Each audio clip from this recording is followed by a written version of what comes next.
this computer is a passive tool for designer. So if you step forward to the next stage is automated design method using generated concept of products using visual programming language such as Grasshoppers or Dynamo. Grasshoppers is a visual programming language and environment in CAD program like Rhinoceros 3D, and Dynamo is a visual programming language that is embedded in Autodesk Revit to design buildings. As you can see the picture, like Louisville Children's Museum also generated using Dynamo in Autodesk Revit. So instead of we make drawing from lines, circles, and so forth, people only put prompts into a visual programming language. You don't need to have knowledge about C++ or Python programming language. Everybody can learn this type of workflow using a visual programming language that is provided by Grasshoppers or Dynamo. This is the new way of working to create new design concepts in automated design method. The visual interface in Grasshopper or Dynamo is to construct logic routines, yeah, and designer don't need to have learned months or even years to learn these tools. In the next stage is a generative design method. This is like interaction between a human or designer or engineers to create new product concepts.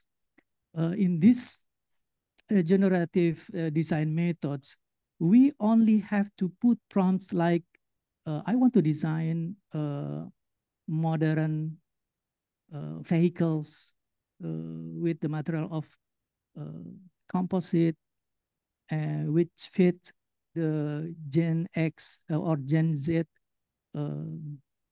generation. And then the computer generate product concepts, maybe hundreds, even 1,000 concepts from these computational algorithms. So this is a new way of working using generative design method. This is different from a traditional and also from automated design method, from passive to generative. A computer can many designs generation and also can optimize, and then so the designers or engineer can choose which concept that fit the parameters that we have set before we creating generative solutions. Okay. Based on the development of new tools in new product development, I want to give my presentation from generative design. What is generative design method and what are the key principles about the applications of generative design methods? What are the advantages of this method? And I will show two case studies, companies that using generative design methods. Okay. Generative design methods is an approach that leverages algorithms and machine learning to explore numerous design possibilities based on specified parameters. It is like it is the same like traditional design method or new product development. There is still iterative process, which is refine initial concept to optimize solutions. And the generative design method is efficient, because it explore innovative concept and achieve optimized design very quick. Yeah. Okay. Based on the Buonamici, they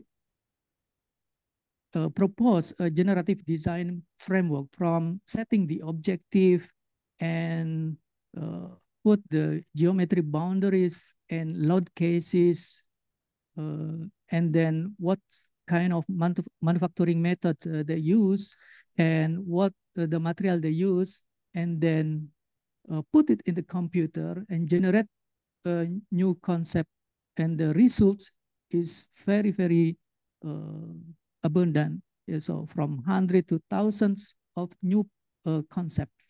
So we can explore from the concept that are generated by computer and select the concept and can export to CAD application so that we can modify and validate using application like finite element analysis or computer aided manufacturing. So this workflow, this generative design framework, it is really different from the traditional or even automated design methods, because the concept is generated by the computer, not from the designer or engineers. So as you can see in the pictures here, the solution from generative design method in the architecture, like Shanghai West Bund AI Tower in China, or Philip Stark chair for Cartel. Cartel is a furniture company in Europe. These are products or building that are generated by generative design method using tools like Fusion 360 from Autodesk, or many other applications that already involve AI in its application. So what are the key principles of generative design method? It is generative design utilize algorithms to explore a vast design space, providing a multitude of potential solutions. And then it focuses on optimizing designs based on various constraints and objectives, leading to efficient and innovative outcomes. And the third key principle is it is iterative refinement. The process involves iterative refinement, allowing for the exploration of multiple design iteration to arrive at the most effective solution. So it is as a illustration, the picture here as illustration how computer can generate so many product ideas, and then we can optimize using like finite element analysis, so that the new product development team can choose which is the best solution for your design problem. Okay, the application of generative design we can find in automotive, aerospace, architecture, and many more. I give you some examples of the application of generative design method, like in the picture here, how Jacob Engineering use Creo, generative design. Creo is a CAD application from PTC, or Parametric is the company of Creo CAD application, is to optimize NASA exploration portable life support system. And then the picture above is a product from General Motors. It is an automotive company in US. GM was able to consolidate the 8 different components of a small but important part. It is a seat bracket where seat belts are fastened into one 3D printed part. Yeah. So based on this design, JM was uh, successfully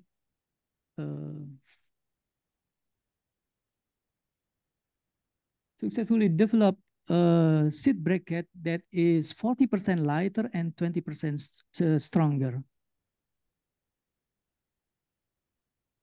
Okay, and the next picture is a 3D printed of generative design vertical tile from Airbus. Okay, what are the advantages of generative design? The advantages are enhanced creativity.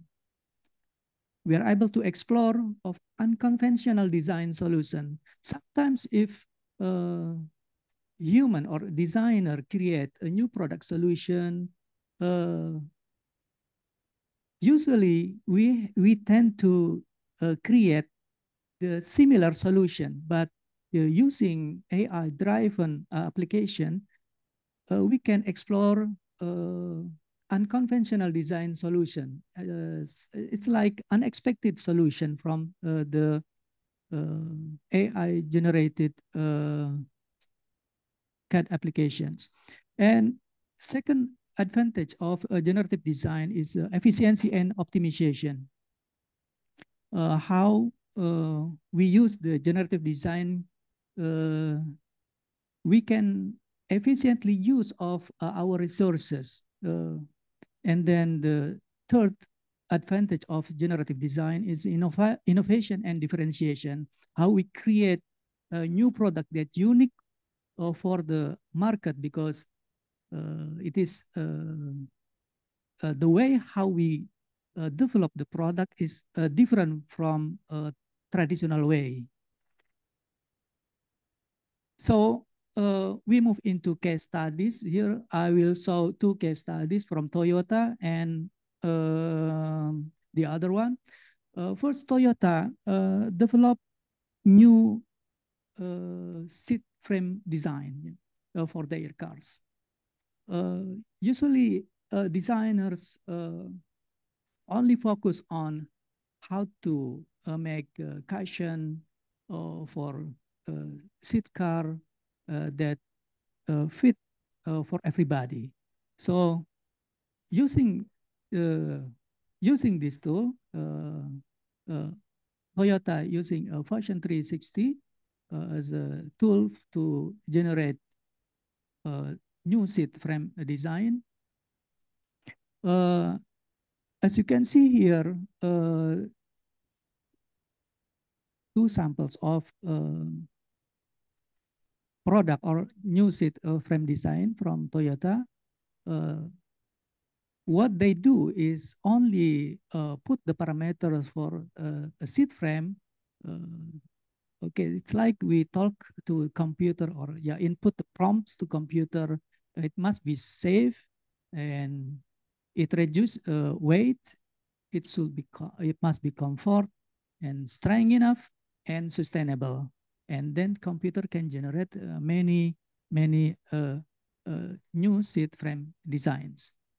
But the challenges in this new seat frame design is we still need make some adjustments, because what a designer wants is different what design that has been generated by computers.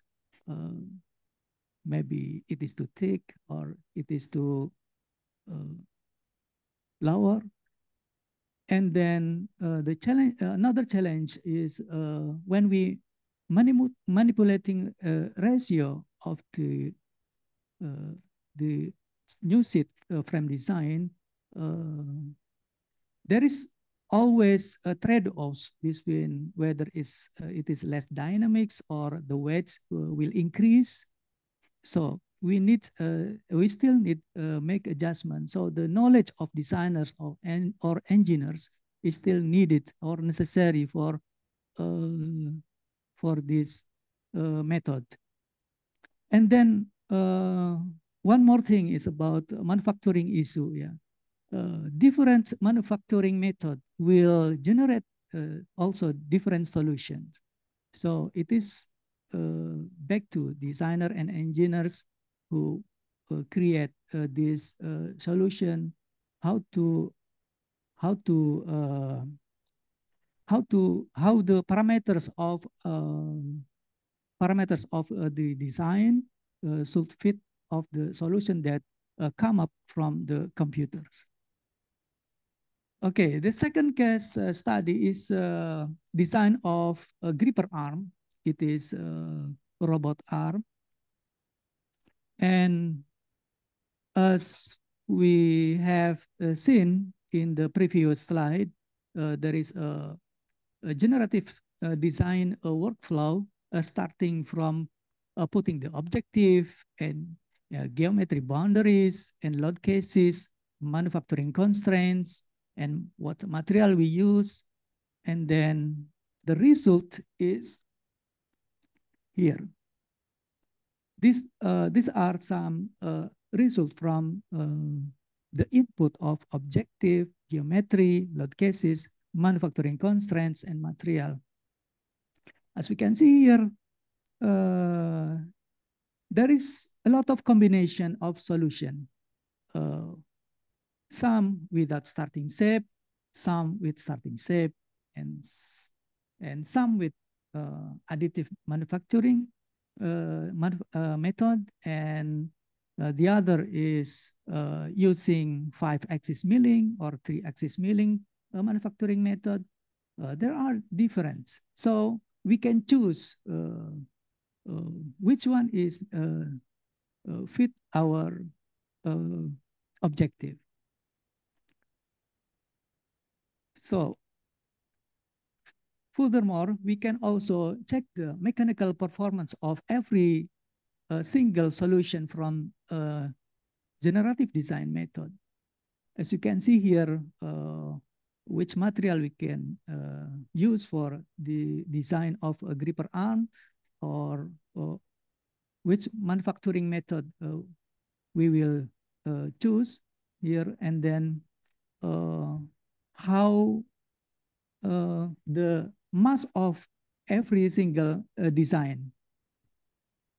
And then we can also make a validation of the design that we choose using finite element analysis, like in the picture below. So we can see here between right and left picture has a different stress and stress visualization of the material. Okay, the validation can also carry out using CAM analysis, computer-aided manufacturing analysis, to see how the product or the concept design to be manufactured. Okay, as a conclusion, still, using this generative design method, we need a designer's experience. It is essential element of the design process, because who determine the objective, who determine the load factors, and so. So designer's experience is important. The second is the ability to analyze design problems and to identify driving factors that play a major role.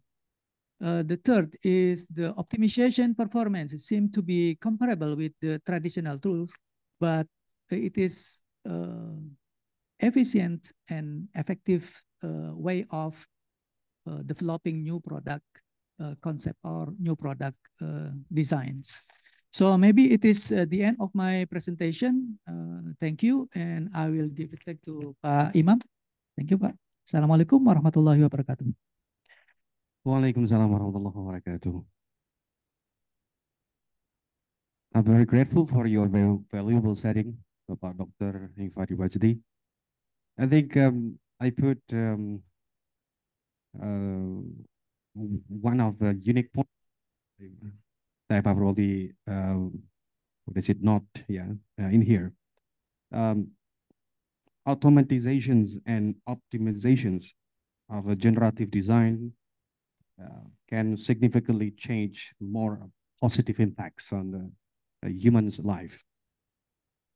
And I like the way how you try to describe a little bit more about the technological revolutions, you know, from the ancient time to modern time. Well, yeah, I think technology can significantly support people's work. Modern technology enables people to make everything easier, much easier, and more applicable. Okay, ladies and gentlemen, now we are moving to the third speaker. And I would like to introduce you to our third speaker today, Bapak Tito Sugiharto. He was born in Kuningan, 29 July 1997.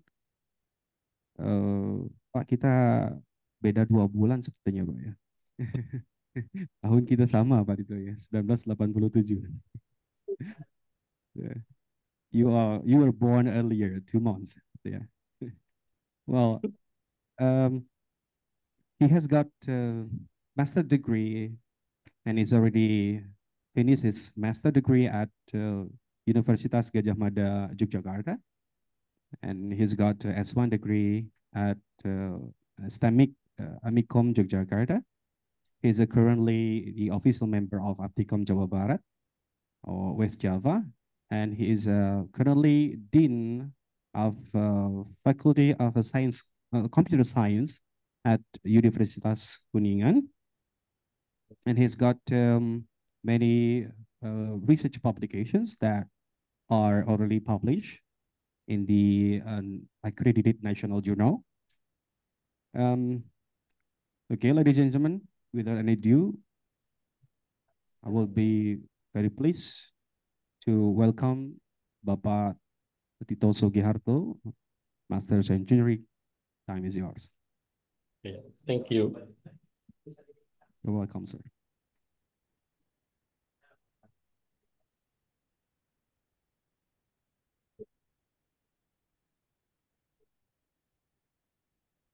Bismillahirrahmanirrahim. Assalamualaikum warahmatullahi wabarakatuh.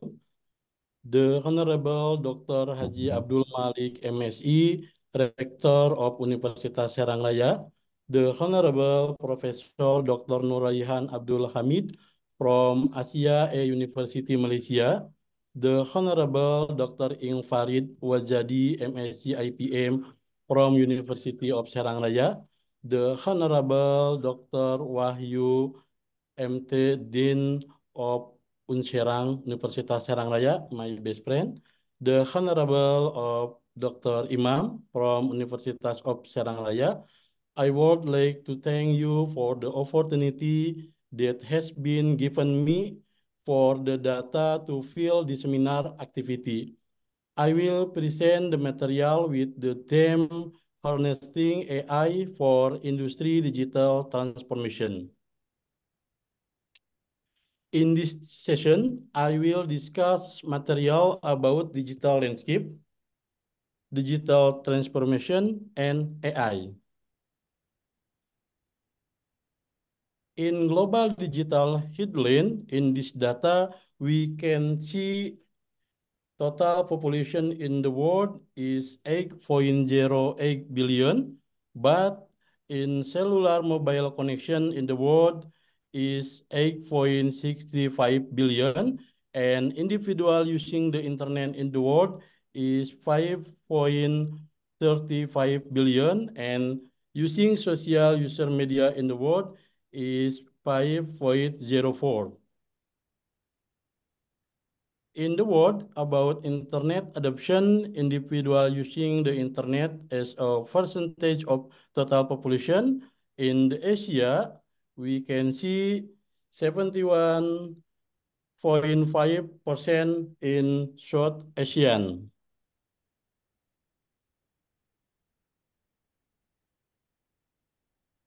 About Indonesian in digital review, total population in Indonesia is 278.7 million, but in cellular mobile connection in Indonesia is very high, 35.3 million, and about individual using the internet is about 185.3 million, and using social media in Indonesia is 139.0 million.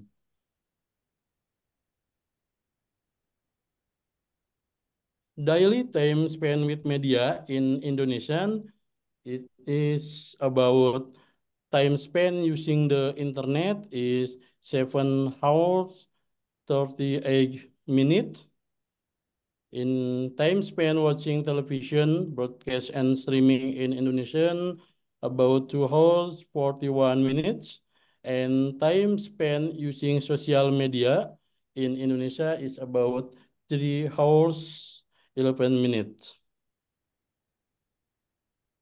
Overview of internet use Indonesia. Total number of internet users in Indonesia is 185.3 million. It is very much. And about main reason for using the internet in Indonesia, about finding information in Indonesian for using the internet is 83.1%, is very high. The second about staying in touch with friends and family. Top website similar web ranking in Indonesia is about google.com, youtube.com, and other. Okay, we talk about digital transformation. Digital transformation is a change to the future based on the use of information technology so that it provides mean, benefit, and significant value to an organization. But digital transformation is transforming business with new area technology. By Kevin Benedict, a senior analyst for digital transformation and mobility cognition, digital transformation is not a tool or a technology platform. It also is not a new solution. So, by Kevin, it is a new way of doing business. Reason for digital transformation. The first about keeping up with technology. Digital technology continues to evolve rapidly and organizations need to adapt to stay relevant and competitive. Digital transformation enable organizations to adopt and latest technologies and leverage them for business benefit. Second, about improve operational efficiency. Digital transformation can help organization improve operational efficiency by automating work process, integrating system, and using data analytics for better decision making. This can reduce operational costs, increase productivity, and speed up service time. The third, about facing competition in an increasingly competitive business environment, organizations need to constantly innovate and develop better service and product than their competitor. Digital transformation enable organizations to create superior customer experience, capture new market, and expand their market share. The fourth, meeting customer expectation. Customer is increasingly expect experience that are easy, fast, and digital connected. Digital transformation enable organization to deliver services and products that better suit customer need and preference and improve customer interaction and engagement. About dealing with the market continues to change rapidly due to factors such as changing trends, regulation, and customer habits. Digital transformation enable organization to be more flexible and responsive. About challenges and barriers in digital transformation, any challenges and barriers? The first about implementation costs in digital transformation is challenges. The cost is of implementing new technologies and digital infrastructure is often a major challenge for organization, especially for small and medium-sized business that have limited budget. The second, about challenges and barriers, teknologi complexity, kompleksitas teknologi. Complex and fast-changing technology can be an obstacle in adopting digital solution. It requires high technical expertise and sufficient resource to manage and maintain digital infrastructure. It's challenging and varied in kompleksitas teknologi. About challenging and barrier in organization culture change, digital transformation often requires significant culture changes within organization. These challenges include overcoming change resistance, changing competitive mindset, and building a work culture that is open to innovation and experimentation. The next about challenging and barrier in data security and privacy. In data security and privacy, issues are becoming increasingly important in the connected digital environment. Organizations need to ensure that their data is protected from cyber threat, leaks, and misuse, and comply with applicable privacy regulation. The next about reliance on external technology. Organizations that rely on external technology service provider, example, cloud computing, software as a service, may face risks related to defense or third parties, including service availability, reliability, and security issues. Next, about limited resources and skill. Limited human resources and lack of technical skill can hinder an organization's ability to execute digital transformation successfully.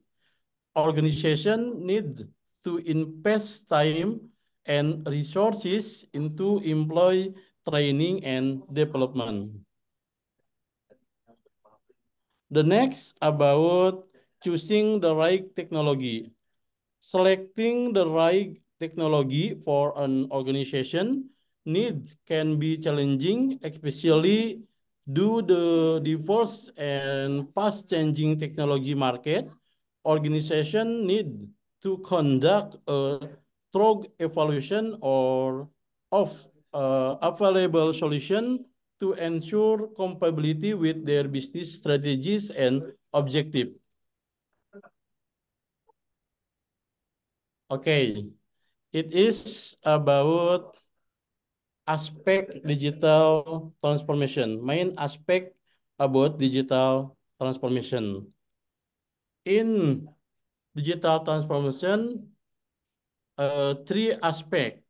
The first, human, second, technology, and third is industry. Human humans are the main aspect of digital transformation where they contribute to digital skill, digital culture, and organizational structure. That is why today's human resources need to be prepared in accordance with the change and challenges of the times. Moreover, there are many ways to the development, training, or resources management. Second, the role of technology. The technology role is more than a tool that human will use to support the fulfillment of needs and demands. Technology that are developing include AI, machine learning, deep learning, cloud computing, blockchain, Internet of Things, augmented reality, virtuality, and even metaverse. Industrial transformation is a process of changing the business system, either partially or entirely by utilizing existing technology in order to improve business performance, effectiveness, and efficiency. Okay, it is about digital transformation working. The first digital operation is about how your business and company moves in line with the technology digital, and about digital experience is about how your business and company provide an exceptional experience in meeting customer need. Digital innovation is about how your business and company can deliver an innovation that is not only solution-based, but also has a far-reaching impact. Pillar of digital transformation is six. The first about human resources. Human resources is the combination of human and technical in indispensable. The application of technological transformation can be a support for human resources or human in the technology adoption process rather than a threat factor for fear of being eliminated. Customer experience, digital transformation can be geared toward toward innovation and customer experience. Change, digital transformation effort will bring change in the business sector. To anticipate this, we must prepare and planning. The next about innovation, digital evolution and innovation are related. Once the idea of innovation emerges, its application will be realized in the form of transformation. The next about leadership. The implementation of digital transformation is highly dependent on the quality of leadership. A good leader must be visionary and have a high culture of technology exploration. The next about culture, technology transformation initiative will develop among employees if the previous pillars are well implemented. The enthusiasm and habit will later be bought as a new culture in pillar of digital transformation. Okay, technology trend in digital transformation. The first is Internet of Things, cloud computing, big data analytics, blockchain, virtuality, and augmented reality, robotic, and artificial intelligence.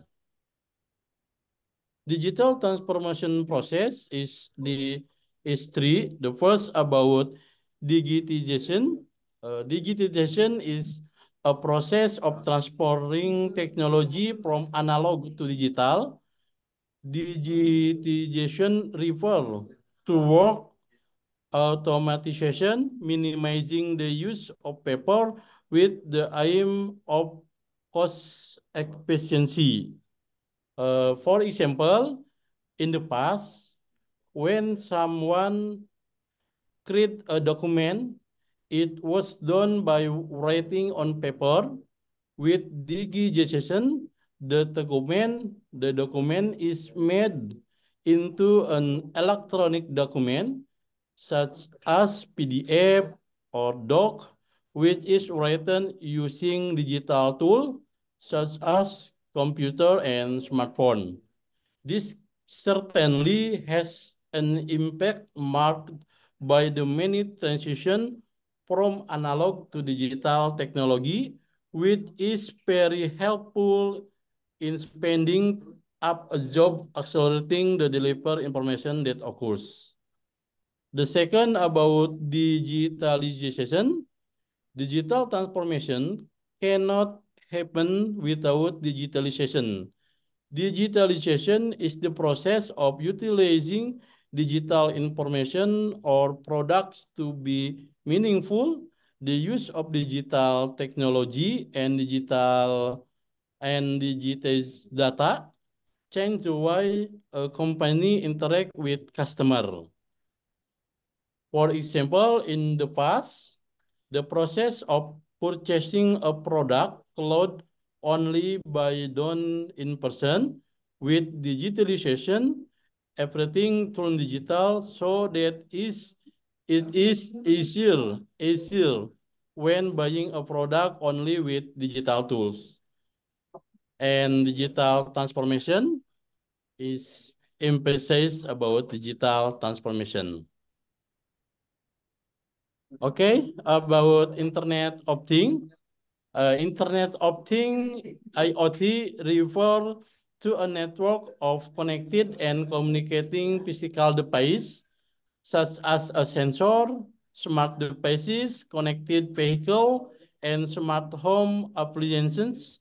With IoT, organization can collect real-time data, remotely monitor and control devices, and optimize operational processes.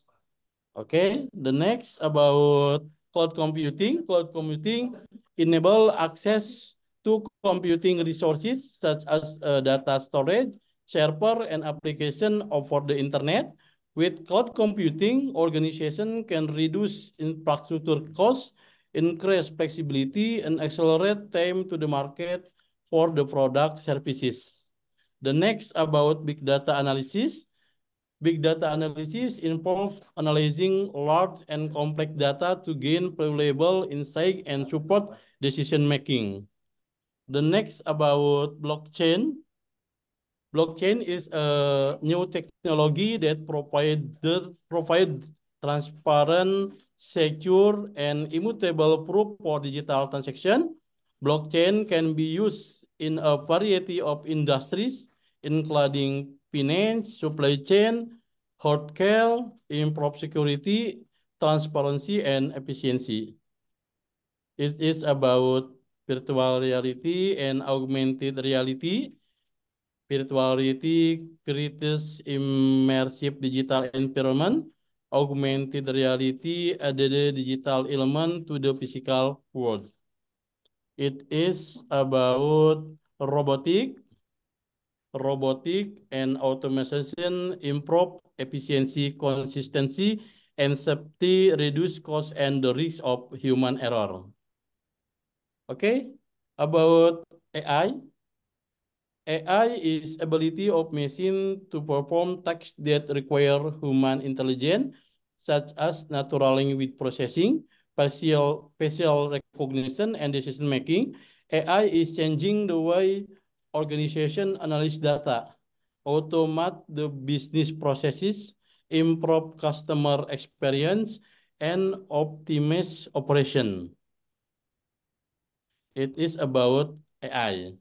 In this part of AI, where AI door is machine learning, the machine learning, and in machine learning, in deep learning, in AI, symbolic rule based. Second generation is machine learning, and third generation is deep learning. The rule of AI, about the rule of AI in digital technology, industry digital transformation, it is about digital transformation. Ini about efficiency. AI is play a vital role in streamlining industrial operation, optimizing processes, and minimizing resources wastage, leading to improve overall efficiency. About predictive maintenance, AI enable predictive maintenance, allowing industries to anticipate equipment failure, reduce downtime, and optimize maintenance schedule, resulting in significant cost saving. About quality control, AI facilities real-time quality control, ensuring consistent product quality, reduce defect, and increasing customer satisfaction. About robotic process automation, AI-driven robot and automate system are revolutionizing industrial automation, leading to increased productivity, reduce error, and improve workplace safety. Workplace safety. Okay, about AI supply chain optimization. AI algorithm are used optimize supply chain operation, include demand forecasting, inventory management, and logistic, resulting in cost saving and improved delivery times. AI about energy management. AI is used to optimize energy consumption, monitor energy use pattern, and identify energy conservation opportunities, contributing to sustainable industries. Okay, AI about data-driven insight. AI process AI process large amount of data to generate actionable insight. AI about risk mitigation. AI powered risk analysis tools help in identifying potential risk, market fluctuation, and operational vulnerabilities. About AI operational optimization, AI algorithm are leveraged to optimize operational processes, resource allocation, and production scheduling. And about data security concern, AI is adoption raises concern about data security, privacy, and ethical use, requiring strong cybersecurity measures and ethical AI framework to mitigate risk. Okay, it is presentation for me. Finish. Thank you very much.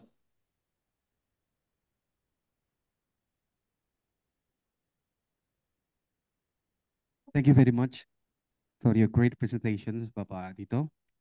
Well, we do agree that for many organizations, technology is highly needed to be able to carry out the operational work more efficiently and effectively in many organization sectors. I think there is one thing that I try to point out uniquely in this presentations. Well, Pak Tito excuse me, I would like to point out slide number 9, that time spent watching televisions. Slide number 9, time spent watching televisions. I think especially untuk mungkin Gen Z ya Pak Tito, anak muda sekarang ya. I think Indonesian teenagers, or we can call Gen Z ya, they mostly spend more than 2 hours a day watching Korean drama. Nonton drakor itu lebih dari 2 jam Pak. There are many relevant reasons why the people are used to have internet connections. Yeah? As already mentioned by Pak Tito, that we can find much more information, doing some specific research, managing finance and saving, as already mentioned before by Prof. Nuraihan, that fintech, financial technology has been increasingly existing in the world of economic and business, and so on and so forth. Okay, ladies and gentlemen, we are coming to the questions and answer sessions.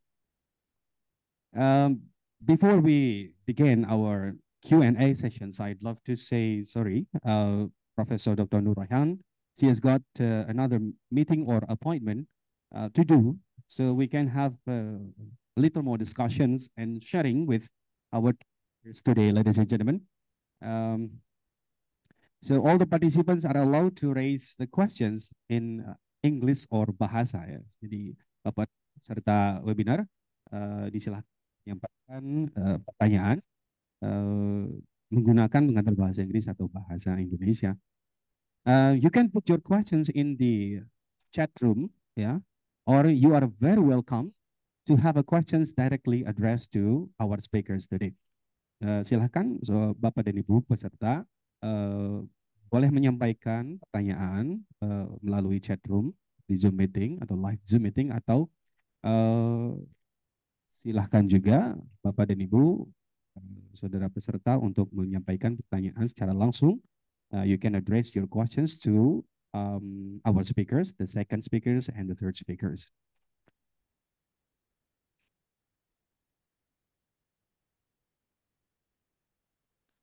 Baik, pertanyaan yang pertama, silakan Bapak dan Ibu, saudara peserta webinar, international webinar. Ya, tadi menarik sekali ya, apa yang disampaikan, dipaparkan oleh 3 pemateri kita hari ini dalam international webinar. Ya, Prof. Raihan tadi mencoba menyampaikan bahwa implikasi dari digital transformations ya di dunia industri itu sangat luar biasa. Di mana the first points that I try to point out here are the digital transformations can enable everything that procedurally conducted at the industrial sectors, and a business process, the operations management, and even has already increased the product and services with the AI, the artificial intelligence, as we already had discussed with Pak Tito and Bapak Dr. Farid Wajdi. Silakan Bapak dan Ibu peserta international webinar, disilahkan untuk menyampaikan pertanyaan melalui chat room atau boleh langsung memberikan pertanyaan kepada 2 pembicara kita hari ini.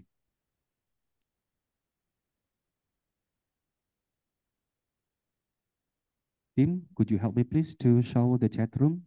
I worry there are some participants are raising their questions in the chat room. Could you please help me please?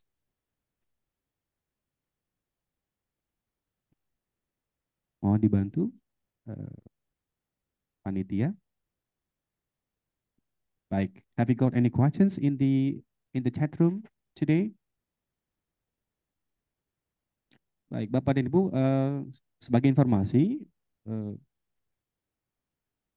dimohon untuk mengikuti international webinar karena nanti pada sesi atau during the Q&A sessions ada satu feedback link firms yang nanti akan disampaikan oleh panitia. Dimohon Bapak dan Ibu serta international webinar untuk mengisi data ya sesuai dengan data. Kemudian tim akan mengirimkan e-certificate ya, melalui email yang disampaikan atau yang dimasukkan dalam feedback Google Link Forms.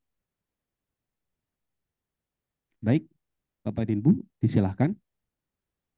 Ini luar biasa menarik sekali ya Pak Dr. Farid, Pak Tito, bahwa baik, ya, we have got one questions from AU, Asia University. Mr. Umar, Pak Dr. Farid dan Pak Tito, please allow me to raise the first questions from Mr. Umar, AAU University Malaysia. Are there any successful case studies of digital transformations in Indonesia? Monggo, Pak Dr. Farid, Pak Tito, disilahkan untuk boleh menyampaikan jawaban atau respon terhadap pertanyaan yang disampaikan oleh Mr. Umar dari AAU.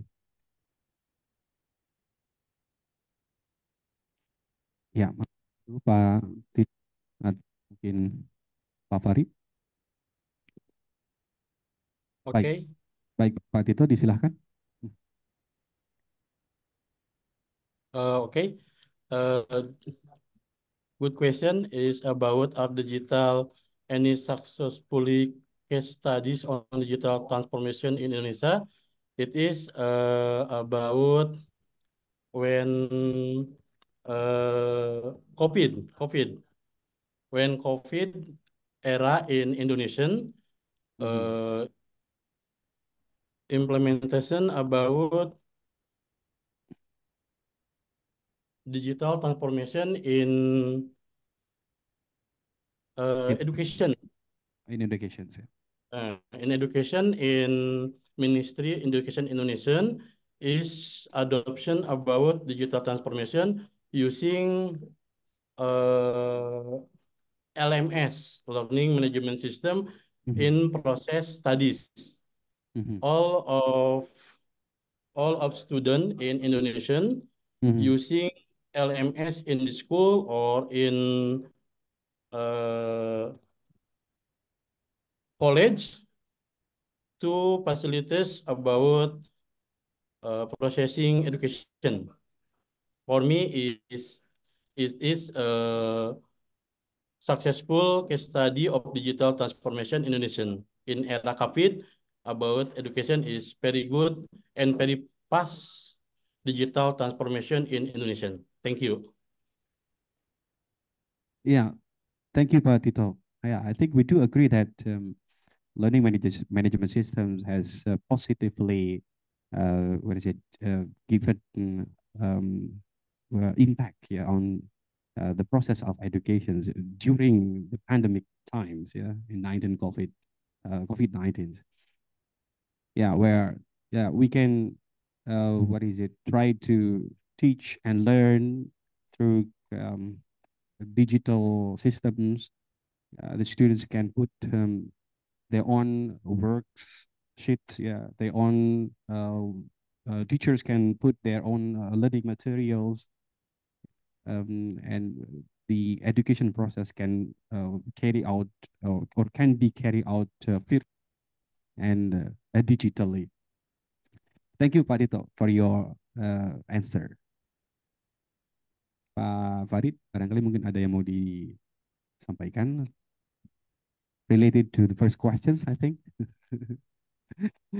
Adakah case studies yang telah dilakukan oleh mungkin Pak peneliti atau pakar peneliti di Indonesia terkait digital transformations?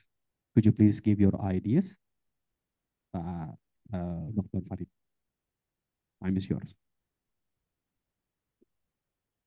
Bisa aja ya. Saya sendiri sebenarnya tidak banyak melakukan studi ya ke organisasi atau perusahaan tentang implementasi dari transformasi digital ya. Seperti yang mungkin Bapak Ibu ketahui juga, di samping saya konsentrasinya atau research interest saya di product development. Sampai saat ini digital transformasi masih sebatas mungkin sampai otomatisasi gitu ya. Cuman kalau masih pada tahap level digital transformation, which is a step further than automatization, yeah. I think as we can see that Indonesia has a large number of populations. It is a third largest populated country in the world. And when we apply digital transformation, we have to think about how many jobs the government can provide for their people. It is the consequence of the implementation of digital transformation. Because digital transformation can't, how do you call it, menghilangkan beberapa jenis pekerjaannya karena bisa karena bisa digantikan oleh reduce human roles in industrial sectors. I think that is the trade-off in Indonesia when you want to implement digital transformation. I think in terms of automatization also, Indonesia should think more about this technology because we have 260 million people in the country. They need jobs. And saya masih setuju dengan konsep karya ya di Indonesia. Since the technology is not cheap, yeah. When you want to implement or when you want to involve technology in your organization, you have to think about how much money have you to spend for buying the technology. Is it more advantage than recruiting people to do the jobs in your organizations? Yeah, I think we should think about that. And I haven't references or research about digital transformation in Indonesia because our industry, for example, here in the area of Banten, it's still human is still an important part of the industry because when you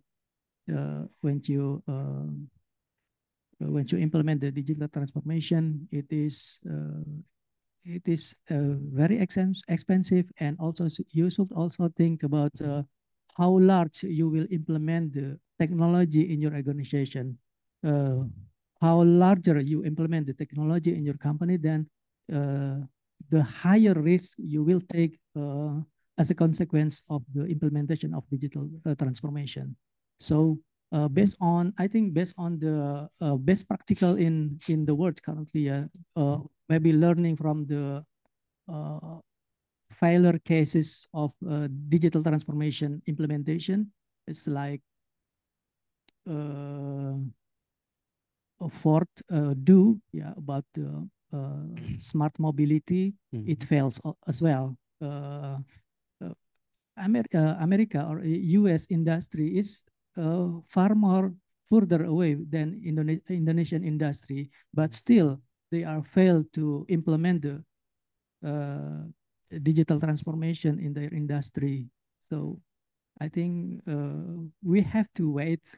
we have to be sabar ya, patient to take advantage of digital transformation. I see. Okay, thank you. Well, thank you so much, Dr. Farid. It's a great answer. I think I will point out what you already that. Yeah, we know, ladies and gentlemen, the big change here. likely digital transformations. Yeah, we need to be ready optimally. What you are saying, that uh, the digital transformations must be supported officially by strong leaderships, the governments, and the government's policy.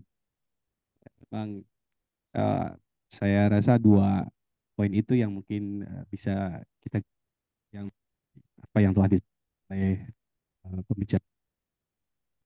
Baik, kita coba. We would love to have a second questions from Mr. Adam, Kuala Lumpur, I think. KL, yeah. What potential are with the digital transformation in Indonesia industry, in Indonesian industries, such as cyber security threats or data privacy concerns? So, Bapak-bapak, disilahkan untuk memberikan respon pada satu pertanyaan dari Mr. Adam. Would you please, Pak Tito? Please. It is about digital transaction security. So digital transaction security has become crucial given the widespread use of digital transaction and transmission of sensitive data.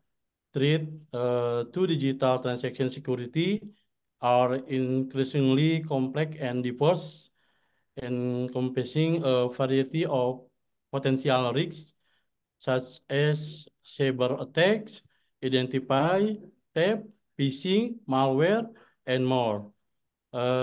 In addition, the emergence of digital financial platform, payment apps, and e-commerce also often up new opportunities for hackers to steal personal information and access victim accounts.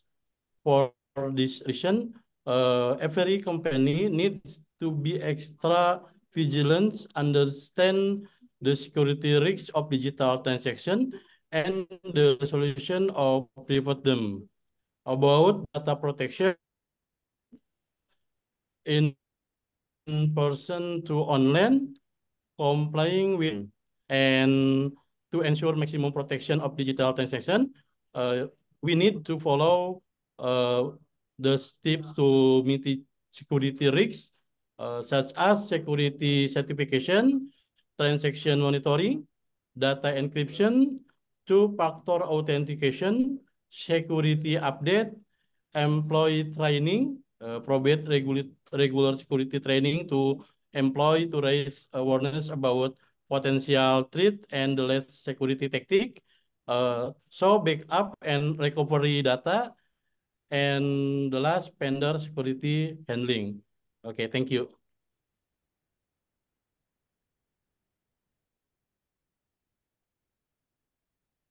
Okay, thank you so much, Pak Tirto.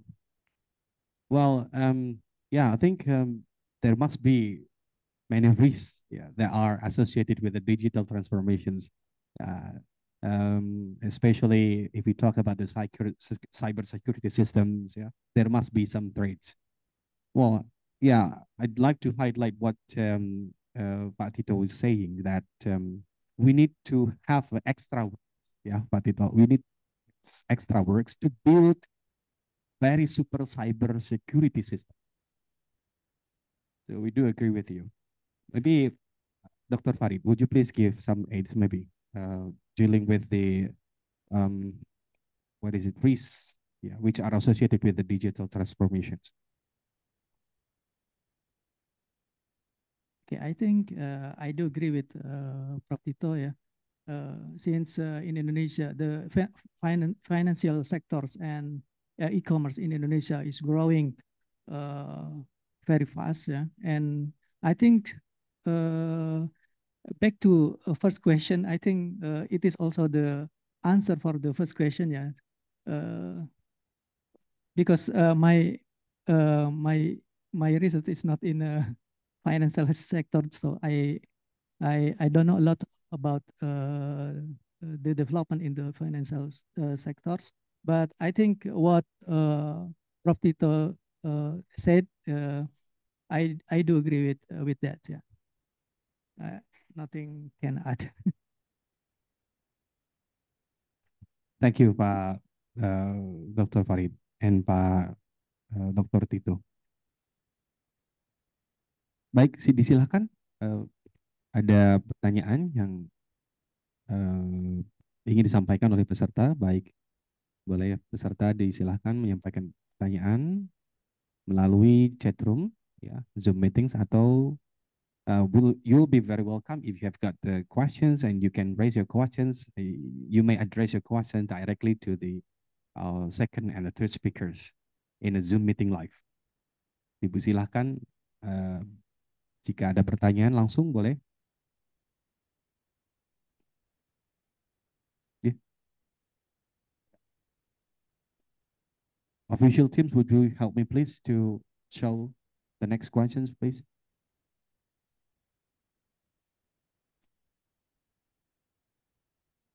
Okay. This question is from Mr. Hairil from Unsera. Yeah, it's proudly. The question says, how will digital transformation change the way of people live, work, interact, the word? Ya, mungkin Pak Dokter ingin memberikan respon untuk satu pertanyaan dari Mas Khairil Unsera.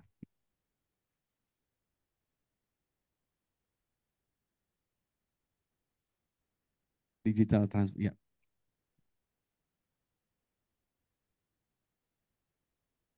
Mungkin bagaimana ya merubah cara hidup I think dari digital transformation.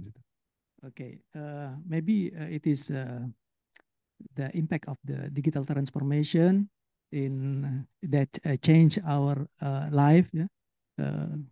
We tend to be dependent from our gadget because everything what you need can be provided by your cell phones, your smartphone.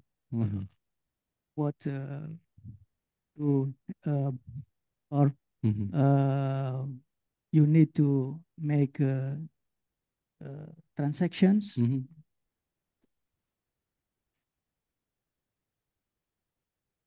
Changing, yeah, it's true. Yeah.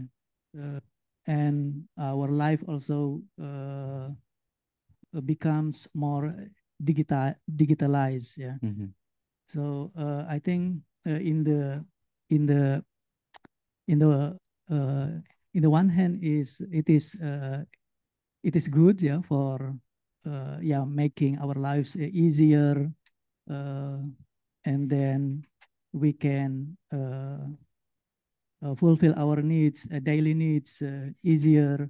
But in the other hand, maybe it is also a challenge, yeah, for people who are born in this time, that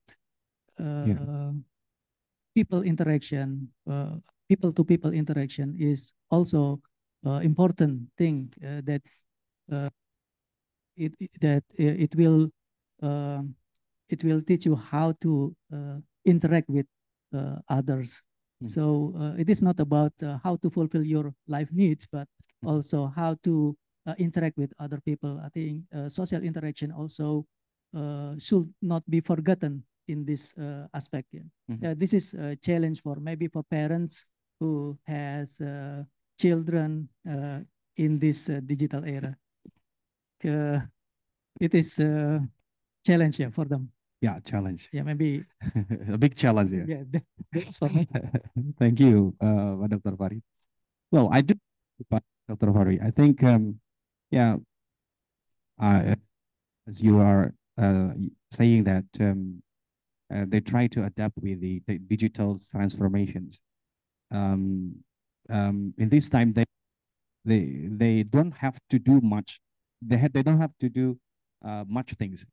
They just what is it? They just log in the e-commerce platforms that they want to buy something. They just check out the things. Yeah, tap tap and booms, the courier will be arrive at your home. Di segalanya sudah terdigitalisasi ya. Apapun yang kita butuhkan semuanya sudah ya di digital. Bahkan bukan yang telah disebut oleh Pak Dr. Farid tadi. So the point is that we need to be aware that this is a big challenge, ladies and gentlemen. Ya, satu poin yang tadi sudah yang saya coba highlight dari Pak Dr. Farid bahwa pentingnya kita menyadari bahwa perubahan dari digital transformation itu yang memang kita harus siapkan lebih awal gitu ya. Ya, dengan tentunya mungkin banyak belajar ya dan meningkatkan upgrade digital skills ya to face the global competitiveness in the further time. Okay, the next questions kita punya pertanyaan berikutnya dari Mbak Wulan dari Unsera.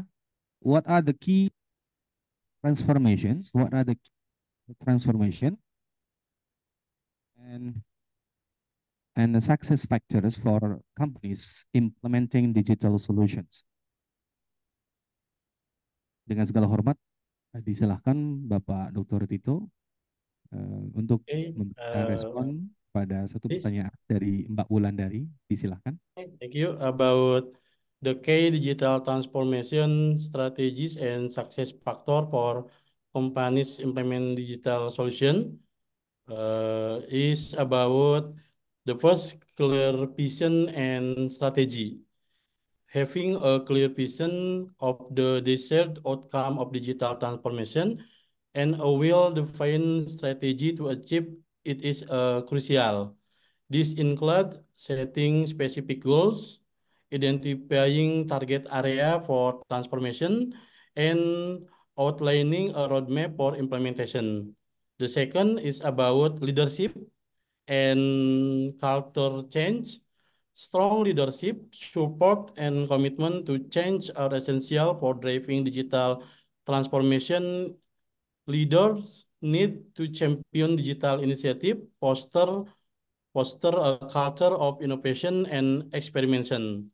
The next is about customer-centric approach. Companies should focus on enhance the customer experience, leveraging data and analytical to gain insight into customer behavior and delivering personalized solution and services. And the next is about agile and iterative approach. The next is about data-driven decision making. It is very important.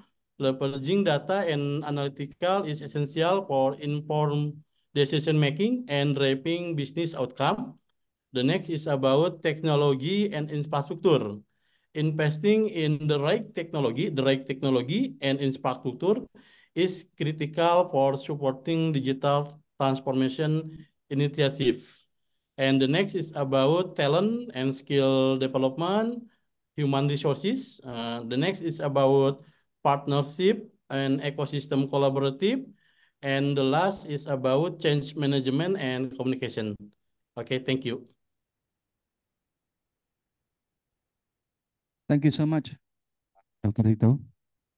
Yeah, I think digital has already changed the way how human life, yeah, because digital transformations is the process of integrating some digital technology resources to drive the efficient workflows, faster and smarter decision making, and in real decision making, as you already mentioned before, yeah, Pak Dr. Tito, and the real-time responses to disruptive issues, yeah, in the area of industry. Well, we go to the next question, ladies and gentlemen. We have questions from Mr. Adam, Kuala Lumpur. How can digital transformations contribute to sustainable development goals, or we call SDG, in Indonesia, particularly regarding environmental impact? Yeah, we know that technology will impact directly to the environmental issues or environmental area. Inclusion, social inclusion, and economic growth. The questions will be answered by our distinguished two speakers today. Would you please, Dr. Farid or Dr. Tito, to give response related to the digital transformations? How the digital transformations contribute? Bagaimana kontribusi dari digital transformation terhadap pengaruh lingkungan ya Pak ya. Kemudian social inclusion dengan pertumbuhan ekonomi di Indonesia ya khusus. Oke, Boleh disilakan Pak Dr. Tito. About SDGs in Indonesian, contribute transformation, digital transformation.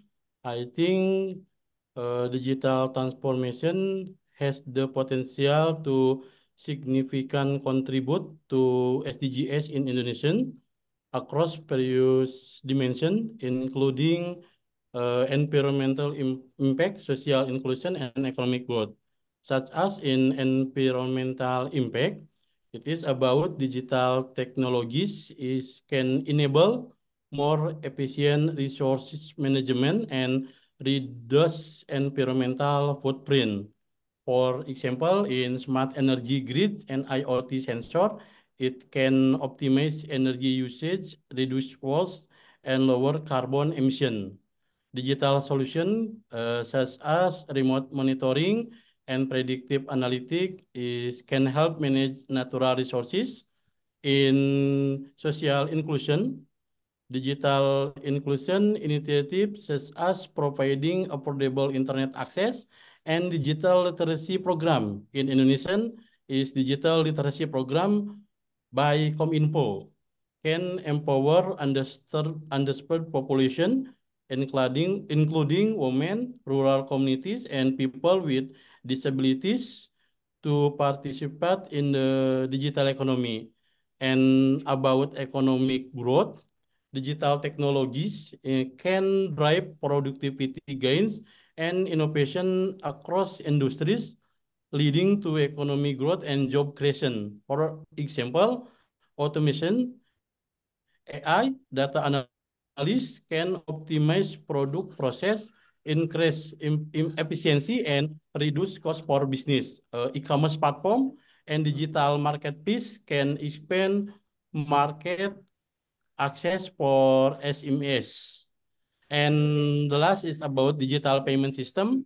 In fintech, solution can improve financial inclusion, expand access to credit and finance. Okay, thank you.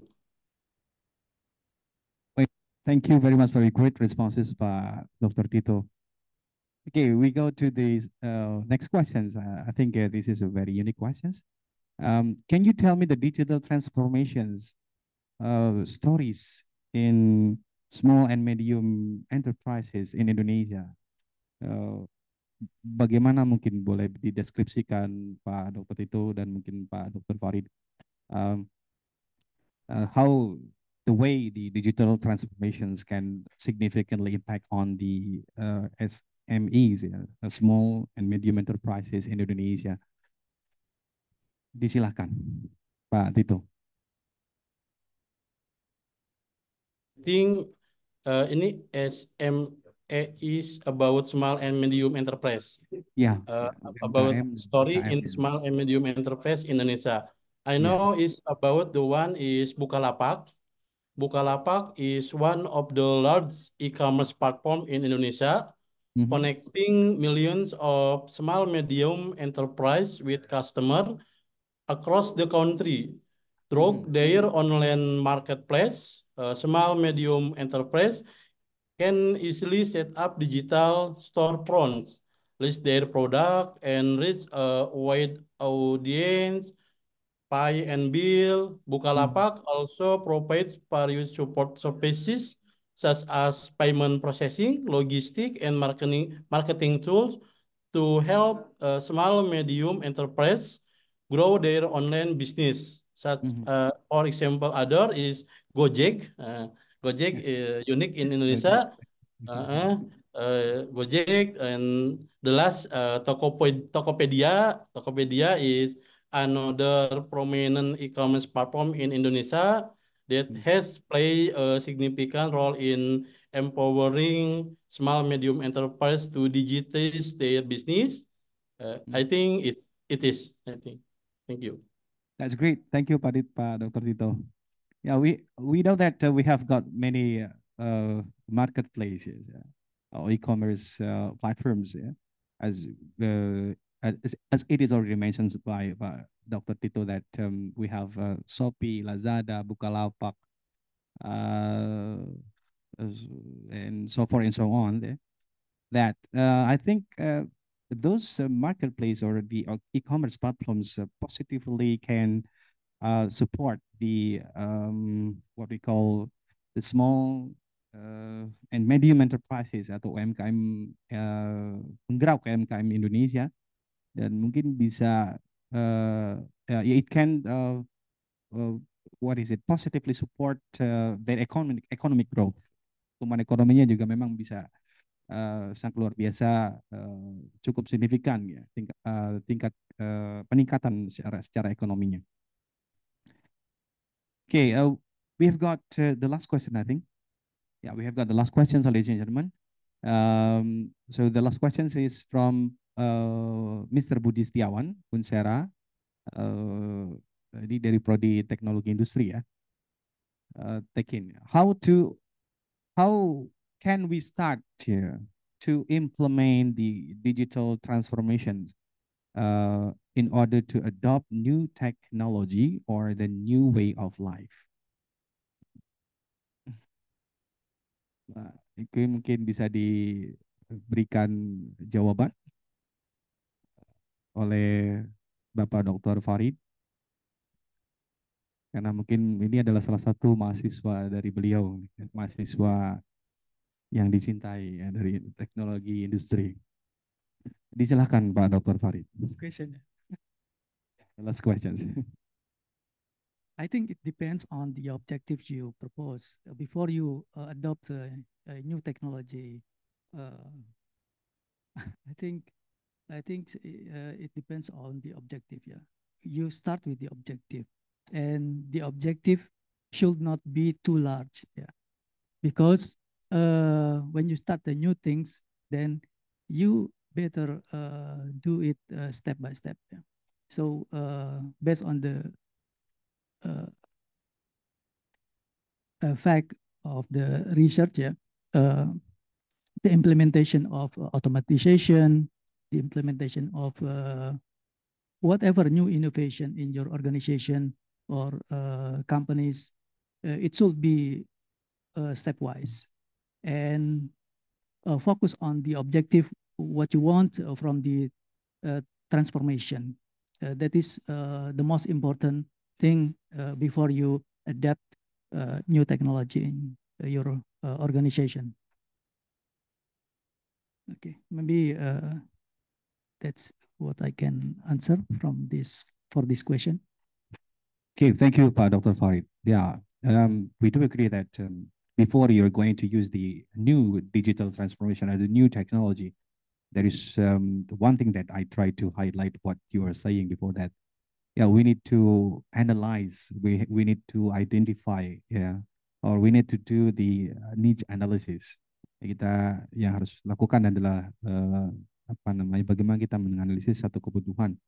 Apakah mungkin itu kebutuhan yang mungkin bersifat urgensi, dan mungkin dilihat juga dari what is it, the scope area, yeah, that you what is it, expect to use the new technology in your organization's situations. Well, ladies and gentlemen, here we come to the final sessions. We are coming to the closing. Ladies and gentlemen, we come to the final sessions after we have learned much valuable knowledge and ideas presented by our general speakers today, Professor Dr. Nur Raihan, Abdul Hamid, Bapak Dr. Tito, and Bapak Dr. Farid Wajidi. Yeah, I hope that we are greatly thankful for your insightful presentations in this webinar. And I hope that we have learned today will be very useful for us and get ready for the global challenge in the world of industry. And we thank you so much for your generous participations in this time. As a moderator today, I would like to say thank you for any inconvenient things during this webinar. We'll see you again in the next webinar. Have a great day, everyone. Thank you so much. Assalamualaikum warahmatullahi wabarakatuh. I'd love to hand it over to the Master of Ceremony. Thank you. Assalamualaikum warahmatullahi wabarakatuh. Thank you. Ladies and gentlemen, we have come to the end of this enlightening webinar. I hope you all have enjoyed and benefited from the presentation and discussion of our honorable speakers and the moderator. I would like to thank them once again for their valuable contribution and for making this webinar a success. And the next, the ceremony awarding the certificate of appreciation to the speakers and the moderator by the Dean of Engineering Faculty of Universitas Serang Raya. We welcome Mr. Wahyu Oktri Widiarto, STMT, to give symbolic certificate of appreciation to Mr. Dr. Farid Wajdi as representation of all speakers.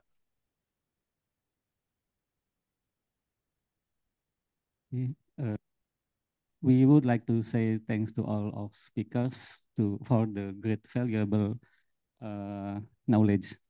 May Allah bless you. Thank you.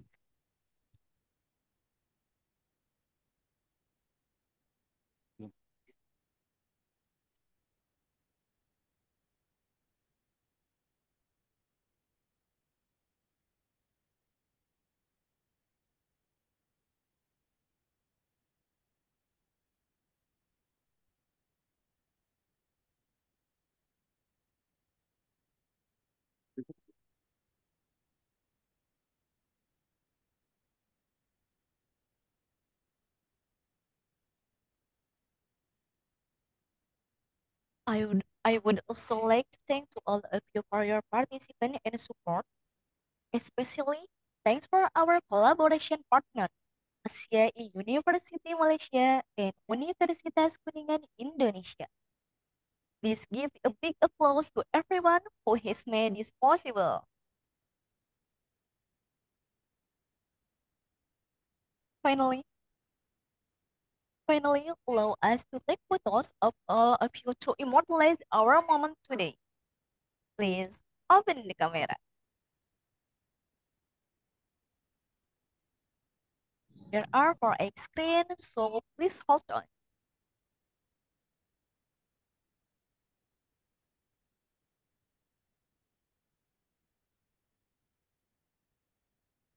I will to take a picture for screen. Okay, in 3, 2, 1, smile. Okay, and the next screen, please. 3, 2, 1, smile. And the third screen, in 3, 1, smile. And the next, in 3, 2, 1, smile. And next again, please. In 3, 2, 1, smile. And next again, in 3, 2, 1, smile. And the last screen for in 3, 1, smile. It's okay.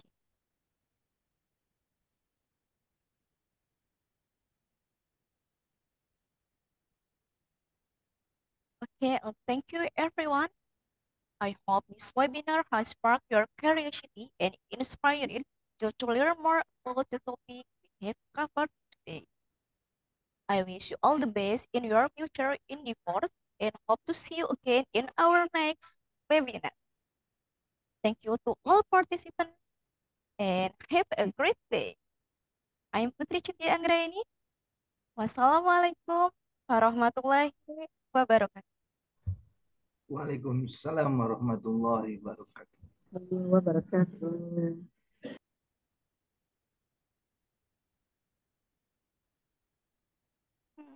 Thank you, Mister.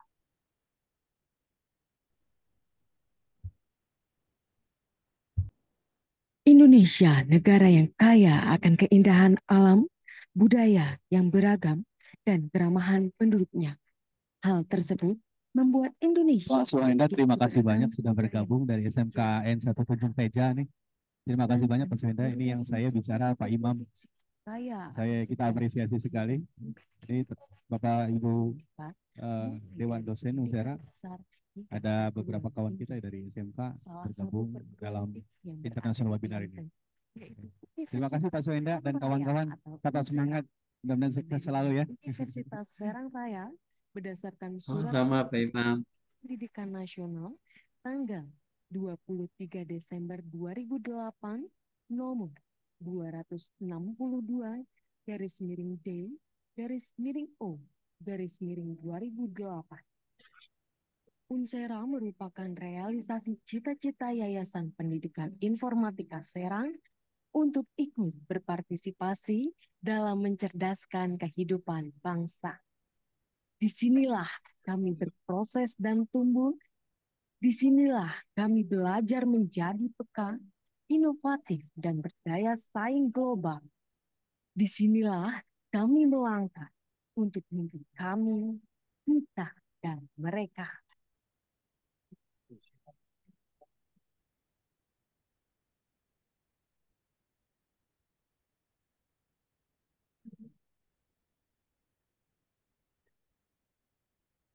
Fakultas Teknik Universitas Serang Raya, fakultas yang dikenal akan program-programnya yang berkualitas dan inovatif di bidang teknik. Fakultas Teknik Universitas Serang Raya memiliki visi menjadi fakultas teknik yang kompetitif dalam ilmu pengetahuan dan teknologi di tingkat global, berperan serta dalam meningkatkan kesejahteraan masyarakat berlandaskan iman dan takwa.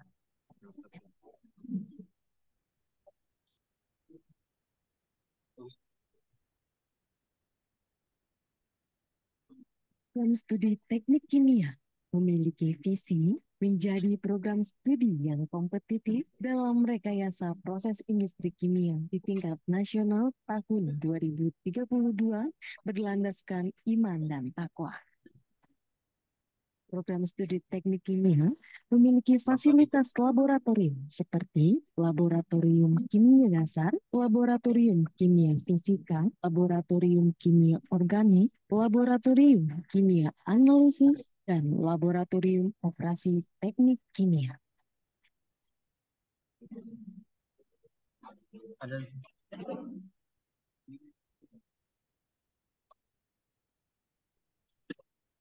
Program studi teknik industri memiliki visi menjadi program studi yang kompetitif, berbasis smart industry, dan berwawasan global, serta berperan dalam meningkatkan kesejahteraan masyarakat berdasarkan iman dan takwa.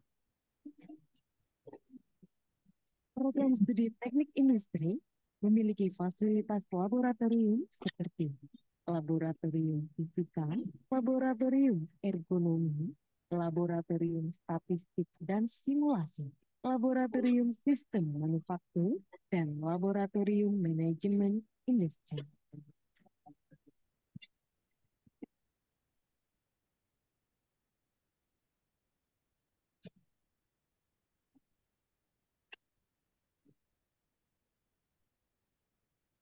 Program studi teknik sipil memiliki visi menjadi program studi yang kompetitif, dalam bidang rekayasa konstruksi di tingkat global dan turut berperan serta dalam meningkatkan kesejahteraan masyarakat berlandaskan iman dan takwa.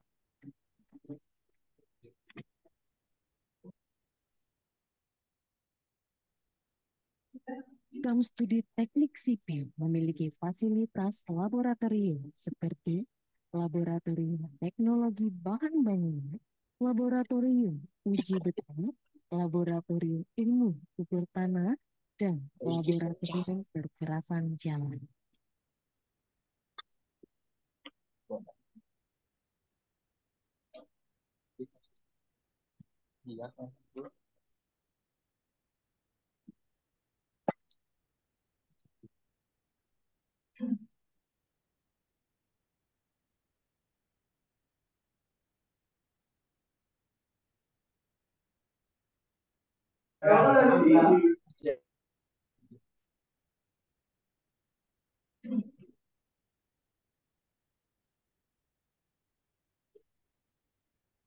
Unsera, kampus terpadu, menciptakan insan berdedikasi tinggi.